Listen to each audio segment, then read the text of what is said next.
In our last culture spot, we were at the Art Gallery of New South Wales looking at the Archibald Prize. And the same exhibition also exhibits the Wynne Prize for landscape and the Sulman Prize. The Sulman Prize is not talked about as much, but it's for murals, subject paintings, that is, paintings that depict historical, religious or mythological scenes, and so-called genre paintings, paintings of everyday life. And I want to share two wonderful examples with you today. The first is called Bath by Natasha Bieniek. This is most certainly an everyday life scene.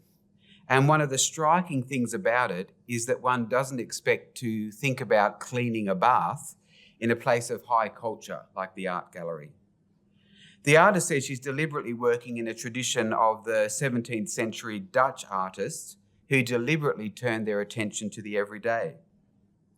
Here's a painting of Gentleman Pulling on His Boot, Vermeer's famous painting of Maid Pouring Milk, and a picture of a woman plaiting another woman's hair. Some commentators feel the impact of the Reformation here with its blurring of the distinction between the sacred and the secular. But let's have another look at Bath. Notice how the artist here affords the act of cleaning a bath with great dignity. Now, it is a nice bathroom, you've got to admit. That helps. But it's brilliantly lit, as though it deserves to be on show. And it's a highly crafted painting.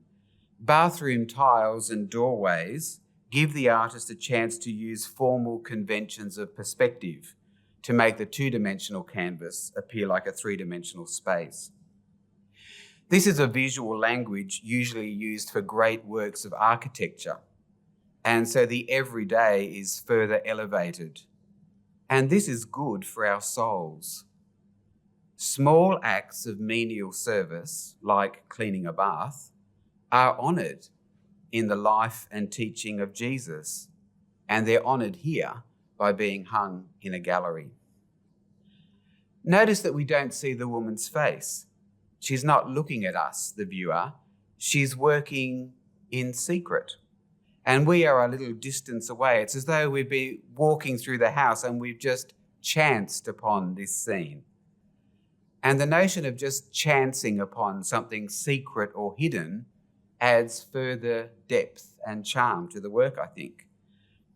And that notion is also present in the second artwork I want to share. The Little Things Are the Big Things, Discarded Shopping Lists by Kenny Pittock. I loved this one.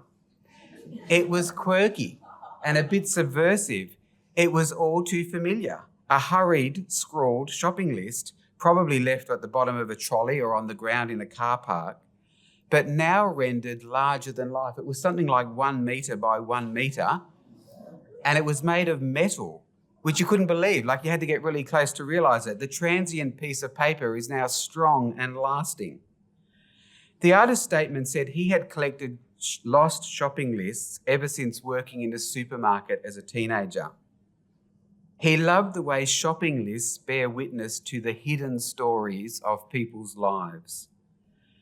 Notice again that the artist has taken something everyday and largely invisible and given it dignity.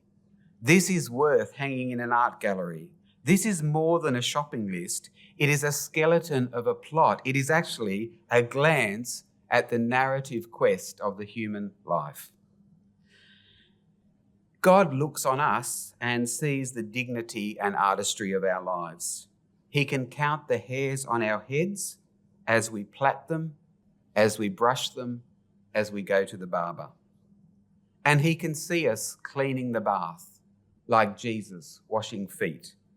He can see us at Coles and Aldi, and the way virtues like hospitality, generosity and service can be manifest in the shopping list hurriedly scrawled on a yellow post-it note.